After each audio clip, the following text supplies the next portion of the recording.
नमस्कार, मैं हूं गजानन वर्मा।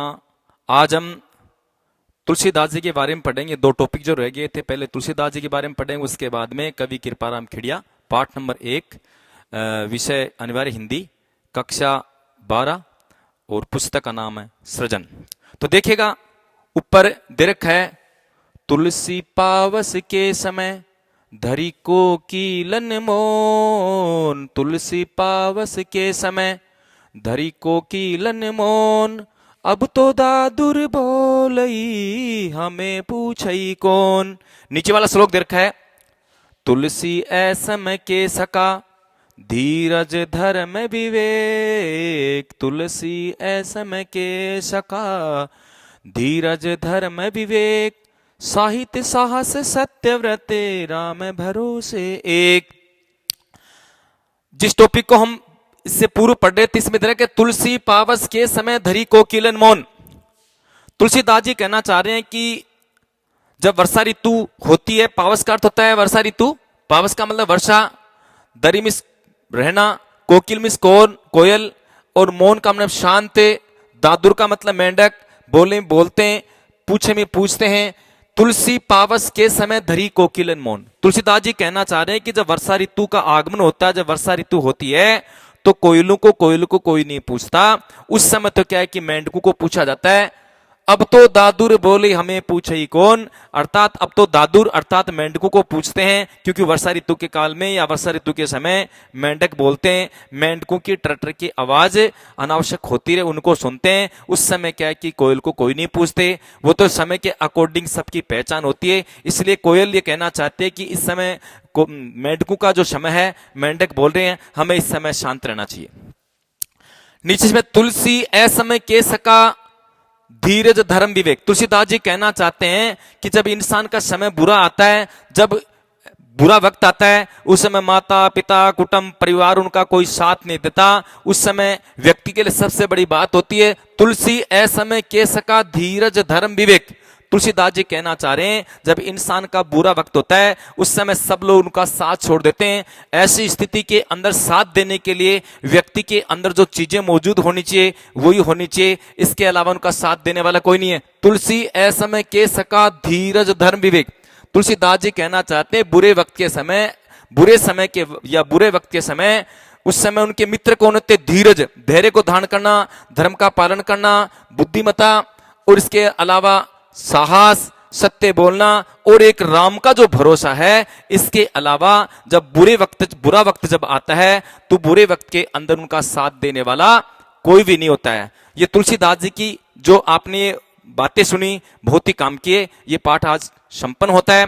इसके बाद में जो अगला पाठ दे रखा है, राजियारा सोरठा और कृपाराम खिड़िया। देखिए इसमें क्या है कि ये जो नया जो पाठ है, ये पाठ नंबर 1 ही है। इसके अंदर 3 भागों में इसको बांट रखा है। तो इसमें दे रखा है कि राजियारा सोरठा, और इसको कहा गया कृपाराम खिड़िया। जो राजिया को तो एक संबोधित करके बताया गया। इनका जन्म हुआ सन 1743 ईस्वी और मृत्यु 1833 ईस्वी। भाषा डिंगल और पिंगल, राजस्थान की प्रसिद्ध भाषा। ये जो कवि कृपाराम खिड़िया है, ये राजस्थान के मारवाड़ जिले में इनका जन्म हुआ था, और सीकर में भी क्या है कि लक्ष्मण सिंह के द्वारा इनको सम्मानित किया गया था। ये उस जमाने के बड़े प्रसिद्ध कवि माने जाते थे। देखिएगा कि ये लिखने वाले तो कवि कृपाराम खिड़िया हैं, लेकिन कवि कृपाराम खिड़िया से भी ज्यादा, जिसको आप कह सकते हैं कवि कृपाराम खिड़िया से भी ज्यादा जो प्रसिद्धि प्राप्त की राजिया। और ऐसा माना जाता है कि सेवा के द्वारा इंसान सब कुछ पा सकता है, सब कुछ प्राप्त कर सकता है। ऐसा इस पाठ्य पुस्तक में भी दे रखा है कि जिस प्रकार से कवि कृपाराम खिड़िया राजस्थानी भाषा के प्रसिद्ध कवि माने गए हैं, और इन्होंने क्या है कि बहुत सारे ऐसे बातें लिखी है। ऐसा सुनने में आता है कि कवि कृपाराम खिड़िया एक बार बहुत बीमार हो जाते हैं, और ऐसी स्थिति में उनकी सेवा करने वाला कोई नहीं होता, और इनका जो सेवक, जिसको कह सकते हैं राजिया, ये राजिया इनका सेवक था। ऐसी स्थिति के अंदर राजा ने इनकी बहुत सेवा की, और सेवा के वशीभूत होकर के उनके मन में बात आई कि ये वास्तव में इसने सेवा किए, इसके बदले में मुझे भी इनका ध्यान देना चाहिए। अब देखिए होता क्या है कि कृपाराम खिड़िया के जो सेवक थे राजिया निसंतान थे, इनकी कोई संतान नहीं थी, और निसंतान होना भारतीय समाज के अंदर बुरा भी माना जाता है, तो निसंतान होने के कारण बहुत दुखी रहते थे, उनको बहुत परेशानी होती थी। ऐसी स्थिति में कवि कृपाराम खिड़िया ने क्या किया कि जितने सारे जो दोहे पढ़े गए, जितने सारे दोहे जो रचे गए, राजिया को संबोधित करते हुए लिखे, जिसके कारण उनकी जो प्रसिद्धि है, राजिया की जो प्रसिद्धि है, कवि कृपाराम खिड़िया से भी ज्यादा हो गई। इसलिए इनके जो श्लोक, इनके दोहे पढ़े जाते हैं राजियारा दोहा, जबकि लिखने वाले तो कवि कृपाराम खिड़िया है, किंतु उन्होंने क्या, सेवा के बदले, क्योंकि निसंतान होने के कारण ये बहुत दुखी रहते थे, और जैसे इनका नाम प्रसिद्ध हुआ, धीरे धीरे लोग क्या कि राजियारा सोठा के नाम से, राजियारा दोहा के नाम से इनको जानते हैं। जबकि लिखने वाले राजिया नहीं थे, लिखने वाले तो कवि कृपाराम खिड़िया ही थे, किंतु इन्होंने क्या कि अपने श्लोकों के माध्यम से, अपने दोहों के माध्यम से राजिया को प्रसिद्ध कर दिया। राजियारा सोटा, राजियारा दोहा, इनमें क्या कि नीतिगत बातें बताई गई है कि किस प्रकार से व्यक्ति को अपने जीवन काल में किस तरह से रहना चाहिए, जिसका फायदा इंसान को मिलता है। अपने इन सोठों के माध्यम से लोगों को क्या कि समझाने की चेष्टा की गई है कि किस प्रकार से तुलना करनी चाहिए, कौन तुलना करता है कि नहीं करता है। तो ये क्या है कि इंसान को किस तरह से अपना जीवन यापन करना चाहिए, आप इन दोहों के माध्यम से पढ़ेंगे। पहले मैं एक बार सारे बोल दूंगा, फिर एक एक एक एक बोल करके आप समझा दिया जाएगा। देखिए, उपजावे अनुराग कोयल मन हर कित करे, कड़वो लागे काग रसनारा गुण राजिया, काली घनी कुरूप कस्तूरी कांटा तुले, शक्कर बड़ी स्वरूप रोड़ा तुले रे राजिया, डूंगर जलती लाए जो वे सारो ही जगत, पर जलती निज पाए रति न सूझे राजिया, मतलबरी मनवार चुपके लावे चूरमो, बिन मतलब मनवार राब न पावे राजिया, मुख ऊपर मिठिहास घट माही, मुख ऊपर मिठिहास घट माही खोटा गड़े, इसड़ा सुई खलास राख जे नहीं राजिया, साचो मित्र सचेत कयो काम न करे किसो, हरि अर्जन रहेत रथ कर हाँ क्यों राजिया, हिम्मत किम्मत होए बिन हिम्मत कीमत नहीं, करे न आदर कोई रद कागजू राजिया। अब ये पहला जो ये पद्य दे रखा है, इसमें लिख रखा है उपजावे अनुराग कोयल मन हर कित करे, कड़वो लागे काग रसनारा गुण राजिया। ये क्या है कि कवि कृपाराम खिड़िया कहना चाहते हैं उपजावे अनुराग कोयल मन हर कित करे। ये कहना चाहते हैं कि इससे पहले वाला जो पद्य, पहले वाला दोहा, इसके अंदर वाणी के बारे में बताया गया है कि इंसान की भी अगर वाणी अच्छी होगी उसका प्रभाव निश्चित रूप से पड़ता है।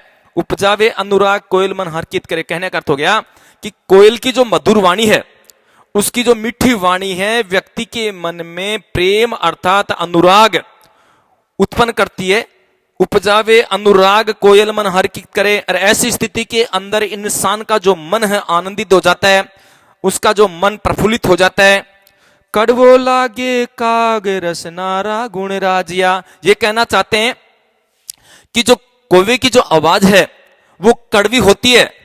कड़वी होती इसलिए क्या है कि कौवे की आवाज को, उसकी कर्कश ध्वनि को कोई पसंद नहीं करते, और कोयल की मधुर वाणी को पसंद करते हैं। इसके माध्यम से लोगों के बारे में कहा गया है कि मीठा बोल्या बहुत गुण, जो कोई जाने बोल, बिना दामा ही जगतरो मानस लेवे मोल। अर्थात जिस व्यक्ति की आवाज में मिठास है, आकर्षण है, उसको सब लोग पसंद करते हैं, लेकिन जिनकी वाणी में मिठास नहीं है, कर्कशता है, ध्वनि अच्छी नहीं है, उनको कोई पसंद नहीं करते। तो इनके माध्यम से कहना चाहते हैं कि जिस प्रकार से जो कोयल है उसकी मधुर वाणी के कारण सब लोग उसको पसंद करते हैं, और कौवे की आवाज कर्कश होती है, उसकी आवाज ठीक नहीं होती, इसलिए उसको कोई पसंद नहीं करते। दे भी रखा है कि उपजावे अनुराग कोयल मन हरकित करे, अर्थात कोयल अपनी मधुर वाणी के द्वारा लोगों के अंदर प्रेम उत्पन्न करती है, जागृत करती है, और उससे क्या है कि मन प्रफुल्लित होता है, आनंदित होता है। ठीक उसी कड़वो लागे काग रसनारा गुण राजिया, ये कहना चाहते हैं कि कौवे की जो आवाज है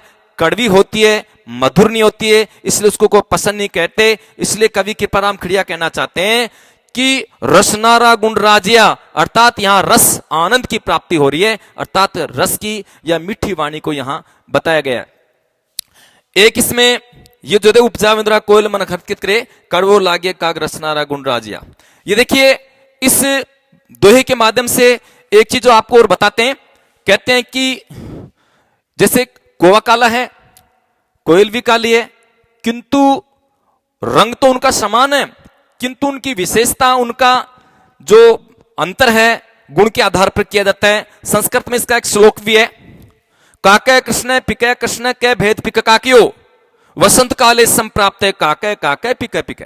अर्थात कौवा भी काला है, कोयल भी काली है, इन दोनों में कोई भेद नहीं है, लेकिन जैसे ही वसंत काल आगमन होती है, वसंत काल का आगमन होता है, वसंत काल जब आ जाती है तो कौवा कौवा हो जाता है, कोयल कोयल हो जाती है, अर्थात उनकी आवाज से उनको पहचाना जाता है। इसलिए संसार में गुणों के माध्यम से ही पहचाना जाता है, जिस प्रकार से कौवे और कोयल की विशेषता इस पाठ के माध्यम से बताई गई है। दूसरा देखें, काली घनी कुरूप कस्तूरी कांटा तुले शक्कर बड़ी स्वरूप रोड़ा तुले रे राजिया। ये क्या कहना चाहते हैं? काली घनी कुरूप कस्तूरी कांटा तुले शक्कर बड़ी स्वरूप रोड़ा तुले राजिया। ये कहना चाहते हैं कि कस्तूरी, काली घनी कुरूप कस्तूरी कांटा तुले, ऐसा माना जाता है कि हिरण जिसको आप कह सकते हैं या मृग जिसको कह सकते हैं, कुछ एक के अंदर उनकी नाभि में कस्तूरी पाई जाती है। वो कस्तूरी बड़ी सुगंधित होती है। उस कस्तूरी को प्राप्त करने के लिए हिरण जंगल के अंदर इधर उधर भटकता है, लेकिन उसको प्राप्त नहीं होती। कहते हैं कि मृगा के पास बसे कस्तूरी नहीं मृग को ब्योरा रे। ब्योरा का मतलब पता नहीं है। वो उस सुगंध को प्राप्त करने के लिए जंगल में इधर उधर विचरण करता है, किंतु उसको वो कस्तूरी प्राप्त नहीं होती, क्योंकि खुशबू मन को आकर्षित करने वाली होती है। तो देखिए, कस्तूरी सुगंध के काम में भी ली जाती है और इससे कुछ इलाज वगैरह भी होते हैं, इसलिए ये कांटों से तुलती है। और शक्कर का अर्थ होता है चीनी। शक्कर बड़ी स्वरूप रोड़ा तुले रे राजिया, अर्थात पत्थर के बाटू से शक्कर को तोला जाता है। तो यहां क्या है कि शक्कर तो सफेद रंग की है, किंतु कस्तूरी तो काली है, किंतु क्या है कि काली होने के बावजूद भी इनको कांटों से तोला जाता है। ये बहुमूल्य होती है, महत्वपूर्ण होती है। यहां क्या है कि रंग से मतलब नहीं है। इस टॉपिक में भी क्या है कि गुणों की बातें की गई है। काली घनी कुरूप कस्तूरी कांटा तुले, अर्थात कस्तूरी मृग की नाभि से प्राप्त होने वाली जो कस्तूरी है वो कांटों से तोली जाती है, जबकि शक्कर बड़ी स्वरूप रोड़ा तुले राजा। स्वरूप का मतलब सुंदर, अच्छी, रोड़ा का मतलब पत्थर, और काली आप जानते हैं राजस्थानी भाषा का शब्द काली, घनी में ज्यादा, कुरूप जानते हैं, कस्तूरी आप जानते हैं, और राजिया क्या है कि संबोधित करते हुए राज्यों का आदर है कि शक्कर बड़ी स्वरूप रोड़ा तुले राजिया, अर्थात ये शक्कर ये सफेद रंग की होती है, फिर भी क्या है कि पत्थर के बाटों से तोला जाता है। इसके माध्यम से कवि कृपाराम खिड़िया कहना चाहते हैं कि यहां रंग से कोई मतलब नहीं है, यहां विशेषता गुण के आधार पर ही जानी जाती है, गुण के आधार पर उसकी पहचान होती है। ऊपर वाला देखिए कि संसार की आदत है कि दूसरों के अंदर कमियां खोजने की चेष्टा करते हैं। दूसरे में क्या कमी है, खुद की कमियों को इंसान कभी नहीं देख पाता है। दूसरी की कमियां, खुद की कमियां दूसरा ही बताता है, किंतु व्यक्ति इसको कभी नहीं पहचान पाता। डूंगर जलती लाए जो वे सारो ही जगत, पर जलती निज पाए रत्ती न सूझे राजिया। कवि कृपाराम खिड़िया कहना चाहते डूंगर जलती लाए, लाए का मतलब आग, जो मिस इंतजार, सारो में सभी, जगत का में संसार, और जलती में जलती हुई, निज में सपना, पाए मिस पैर, रत्ती मिस किसको, रत्ती मासा जिसको आप ग्रामों में सोने चांदी को तोला जाता है, सूजे में दिखना, और राजा को संबोधित करते हुए कहा। यहां दे रखा है डूंगर जलती लाए जो वे सारो ही जगत। कवि कृपाराम खिड़िया कहना चाहते हैं कि पूरा संसार डूंगर जलती लाए सारो ही जगत, अर्थात पहाड़ पे अगर आग लग रही है तो सारा जगत, सारे संसार के लोग उस जलती हुई आग को देखते हैं, पर जलती निज पाए रत्ती न सूझी राजिया। पैरों में लगने वाली आग को वो देखते नहीं है, बल्कि सामने अगर किसी पहाड़ में आग लग रही है तो पूरे संसार के लोग जलती हुई आग को देखते हैं, उसके बारे में चर्चा करते हैं, लेकिन पैरों में आग जल रही है उस पर वो कभी ध्यान नहीं देते। कवि कृपाराम खिड़िया इस श्लोक के माध्यम से कहना चाह रहे हैं कि इंसान के अंदर बहुत सारी कमियां होती है, किंतु वह उन कमियों के बारे में कभी विचार नहीं करता। हां, निश्चित रूप से दूसरों की कमियों के बारे में ज्यादा विचार करता है, दूसरों की कमियां बताने की कोशिश करता है, खुद के अंदर चाहे कितनी भी कमियां हो उन पे कभी विचार नहीं करता है। इसलिए क्या है कि ये जो पहाड़ का तो हो गया दूसरे, और पैर हो गया स्वयं, अर्थात कवि ने इनके माध्यम से उदाहरण देते हुए बताया है और कहा भी है कि डूंगर जलती लाए जो वे सारो जगत। संसार के अंदर जितने सारे लोग हैं, कवि कृपाराम खिड़िया कहना चाहते हैं कि संसार के ऐसे लोग होते हैं कि पहाड़ पर लगने वाली आग पे तो सब ध्यान देते हैं, किंतु पैरों में लगने वाली आग पे विचार नहीं करते। ठीक उसी प्रकार से आज संसार के अंदर लोगों की भी आदत होती है, खुद की कमियां खुद को दिखाई नहीं देती, हाँ दूसरों की कमियां निश्चित रूप से उजागर करते हैं। अगर खुद की कमियां अगर दूसरा अगर कोई व्यक्ति बताता है तो उनको बुरा भी लगता है। इसके बाद में देखिए, संसार में सारे जो लोग हैं स्वार्थी हैं, स्वार्थ के वशीभूत सारा संसार चल रहा है। इसमें माता पिता का स्वार्थ होता है, किंतु माता पिता का कम होता है। बाकी संसार में अधिकतर लोग स्वार्थी मिलते हैं। संसार में 3 ही लोग ऐसे होते हैं जो निस्वार्थ भाव से सेवा करते हैं, उनमें स्वार्थ की भावना कम होती है। जैसे आप कह सकते हैं कि माता पिता और तीसरा गुरु, ये जो 3 होते हैं इनमें क्या है कि स्वार्थ की भावना कम होती है, और अपने बच्चे की अपने स्टूडेंट की उन्नति को देख करके कभी जलते नहीं है। बाकी किसी व्यक्ति को भी देख करके पीड़ा मन में हो सकती है, उनके प्रति नफरत या उनके प्रति ईर्ष्या हो सकती है। मतलब री मनवार चुपके लावे चूरमो, बिन मतलब मनवार राबन पावे राजिया। मतलब री मनवार चुपके लावे चूरमो, बिन मतलब मनवार राबन पावे राजिया। ये कहना चाह रहे हैं कि मतलब री मनवार का मतलब होता है उसका सम्मान, उसकी सेवा करना। चुपके मिस धीरे धीरे या धीरे से लाभ मिस लाना। और चूरमा क्या होता है? चूरमा क्या है कि आटे को रोटी के रूप में बना कूट कर उसे चीनी घी मिलाकर के तैयार करना। और देहाती सभी लोग जानते हैं चूरमा क्या चीज है। मतलब किसको बोलते हैं? स्वार्थ है। मतलब री मनवार किसको बोलते हैं? सम्मान या उनका आए अतिथि का सम्मान करना या उनकी सेवा करना। चुपके में धीरे से लाभ मिस लाना, चूरमा आप जानते हैं।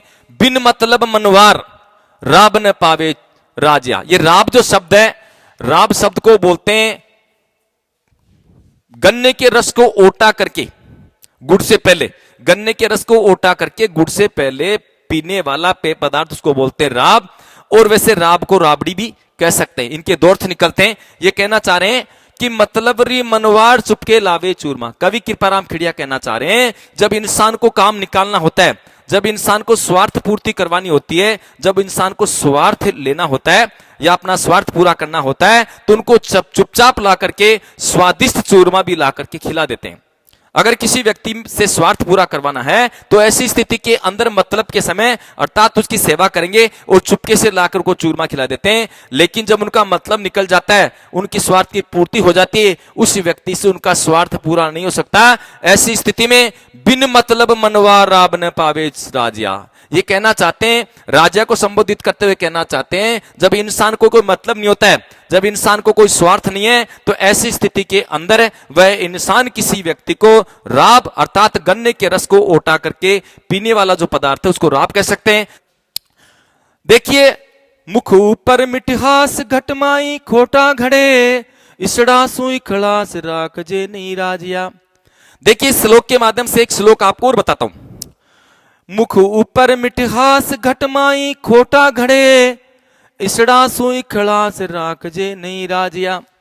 इस श्लोक को देख करके एक पद्य आपको बताता हूं कि मुंह आगे आदर करे। राजस्थानी भाषा का ये भी राजस्थानी भाषा का, और बता रहा हूं वो भी राजस्थानी भाषा का है कि मुंह आगे आदर करे, पीछे काटे गाल, एड़े कपटी मिंत्रो मुंडो दीजे बाल। तो इसी के माध्यम से मुंह पर आदर करे, पीछे काटे गाल, एड़े कपटी मिंत्रो मुंडो दीजे बाल। अब देखिएगा, मुख ऊपर मिठहास घटमाई खोटा घड़े, इसड़ा सुई खड़ाक से राख जे नहीं राजिया। कवि कृपाराम खिड़िया कहना चाहते हैं कि जो लोग मुख के ऊपर तो सामने तो मीठी वाणी बोलते हैं, मीठी बातें करते हैं, घट माही खोटा गड़े। घट किसको बोलते हैं? हृदय के अंदर, मन के अंदर, माही मिस अंदर, खोटा मिस बुरे विचार, घड़े मिस बनाए, बुरे विचार बनाए। इस प्रकार के व्यक्ति से इखलास दूरी रखना, राखीजे नहीं राजा। ये कहना चाहते हैं कि मुख ऊपर मिठियास घटमाई खोटा गड़े। कवि कृपाराम खिड़िया कहना चाह रहे हैं कि जो मुख के ऊपर तो, चेहरे पर तो ऐसा लगे मीठी वाणी में बात करे, अच्छी बात करे, और मन के अंदर बुरे विचार धारण करे, मन में उनके प्रति ईर्ष्या द्वेष जलन हो। इसड़ा सुई खलास राग जे नहीं राजा। इस प्रकार के व्यक्ति से हमेशा दूरी बना करके रखना है। कवि कृपाराम खिड़िया कह रहे हैं कि जो व्यक्ति मुंह पर तो मीठी बातें करे, अच्छी बातें करे, उनकी बड़ाई करे, लेकिन मन के अंदर उसके प्रति बुरे विचार हो, उनके प्रति ईर्ष्या द्वेष जलन हो, इसड़ासु इखलास राग जेनेरा, इस प्रकार के व्यक्ति से कवि कृपाराम खिड़िया कहना चाहते, इसड़ासु इखलास राग जेने राजा, इस प्रकार के व्यक्ति से हमेशा दूरी बना के रखनी है, इस प्रकार के मित्र से हमेशा दूर रहना चाहिए। अब देखिएगा नीचे वाला जो टॉपिक है 6वें नंबर का, इसमें क्या दे रखा है कि जिस प्रकार से महाभारत का जब युद्ध चला तो उस महाभारत के युद्ध को करने के लिए, उस महाभारत को युद्ध के लिए तैयार होने के लिए अर्जुन मना कर देता है, और ऐसी स्थिति के अंदर श्री कृष्ण ने गीता को उपदेश दिया, और गीता के उपदेश के बाद में वो तैयार हो जाते हैं उस युद्ध को करने के लिए। है क्या, रख दो एक बार साइड थोड़ा सा, बीच में।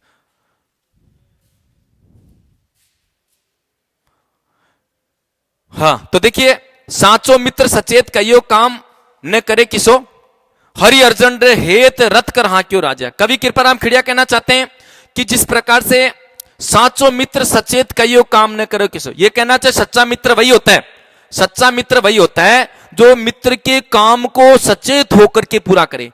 साचो मित्र सचेत, सचेत किसको बोलते हैं, किसी काम को करने में तत्पर, कईयो काम न करे किसो, अर्थात मित्र के कई हुए काम को पूरा करे। हरि अर्जुन रे हेत, हेत मीन्स प्रेम, रथ कर हाँ क्यों राजा। कवि कृपाराम खिड़िया कह रहे हैं कि सच्चा मित्र वही होता है जो मित्र के पूरे काम को करे, मित्र के कथनानुसार उसका पूरा काम करे, उसमें कभी कोताही नहीं बरते।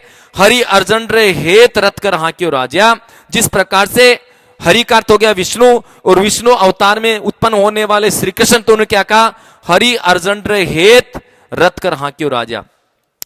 कवि कृपाराम खिड़िया कह रहे हैं हरि अर्जुन रे हेत रथ कर हाँ क्यों राजा, अर्थात वो अर्जुन के प्रति स्नेह रखने के कारण उन्होंने अर्जुन का रथ तक हाँका। हरि अर्जुन रे हेत, अर्जुन किसको बोलते हैं, अर्जुन, रे मिस उनके प्रति, हेत मिस उनके प्रति हित रखने वाले, रथ आप जानते हैं, कर हाँ क्यों राजा, कर का मतलब हाथों से उन्होंने रथ को हाँका, कर का अर्थ होता है हाथ या हाथों से। साचो मित्र सचेत कहियो काम न कर, कवि कृपाराम खिड़िया कहना चाह रहे हैं कि सच्चा मित्र वही होता है जो मित्र के काम आए, मित्र को तत्पर होकर के मित्र का पूरा काम करे। हरि अर्जुन रे हेत रथ कर हाँ क्यों राजा, जिस प्रकार से श्री कृष्ण ने अर्जुन के प्रति मित्रता का भाव रखते हुए उनके प्रति हित रखने वाले होने के कारण उन्होंने अर्जुन का रथ तक हाँका है, रथ को हाँक करके उनको विजय श्री हासिल करवाई। ये काम था श्री कृष्ण का। अगर श्री कृष्ण अर्जुन का रथ नहीं हाँकते, उनका रथ नहीं संभालते, वो अगर सारथी बन करके उनमें युद्ध में सम्मिलित नहीं होते, तो 5 जो पांडव थे उस महाभारत के युद्ध को कभी भी नहीं जीत सकते थे। किंतु अगवानी करने वाले, रथ के पास में बैठने वाले, अगवानी करने वाले श्री कृष्ण थे, और उन्होंने जो रास्ता बताया उसके अनुसार वो 5 भाई चले, विशेष तौर पर अर्जुन चले, जिसके कारण इतनी फौज होने के बाद भी, इतनी भीड़ होने के बाद भी, इतने शक्तिशाली लोगों को उन्होंने मार गिराया, क्योंकि उनके रथ को हाँकने वाला श्री कृष्ण। याद देखें, हरि अर्जुन रे हेत रथ कर हाँ क्यों राजा, अर्थात हरि में से कृष्ण का अर्जुन के प्रति हित होने के कारण, उनके प्रति मित्रता का भाव होने के कारण उनका रथ तक उन्होंने हाँका, अर्थात रथ चला करके उनकी अगवानी की।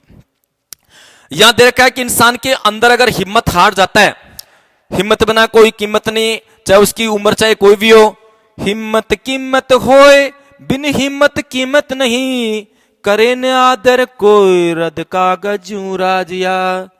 हिम्मत कीमत होए बिन हिम्मत कीमत नहीं, करे न आदर कोई रद कागजू राजिया।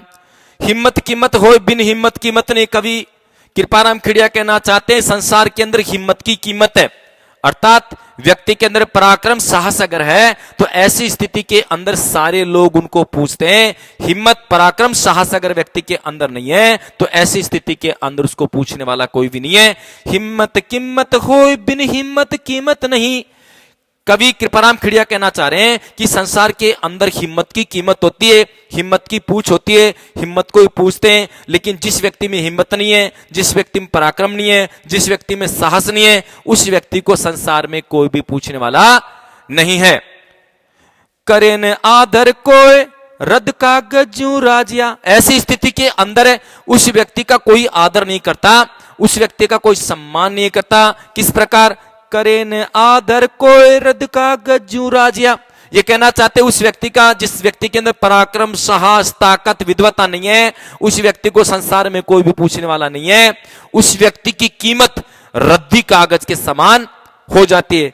करे न आदर को रद्द कागज जू राजिया। ऐसे व्यक्ति का कोई सम्मान नहीं करते, उस व्यक्ति को रद्दी कागज के समान समझ करके त्याग देते। करे न आदर को रद्द कागज जू राजिया। ऐसी स्थिति में उस व्यक्ति को रद्दी समझ करके त्याग देते। जिस प्रकार से कागज को काम लेने के बाद में उसको रद्दी समझ करके फेंक देते हैं, उसी प्रकार से व्यक्ति की कीमत उस रद्दी कागज के समान है। आज इस पाठ के अंदर जो हमने पढ़ा है, राजियाला सोटा, राजियारा दोहा। इनको राजिया का सोठा के नाम से भी जाना जाता है, इनको राजियारा दोहा के नाम से जाता है। Thank you. ओके।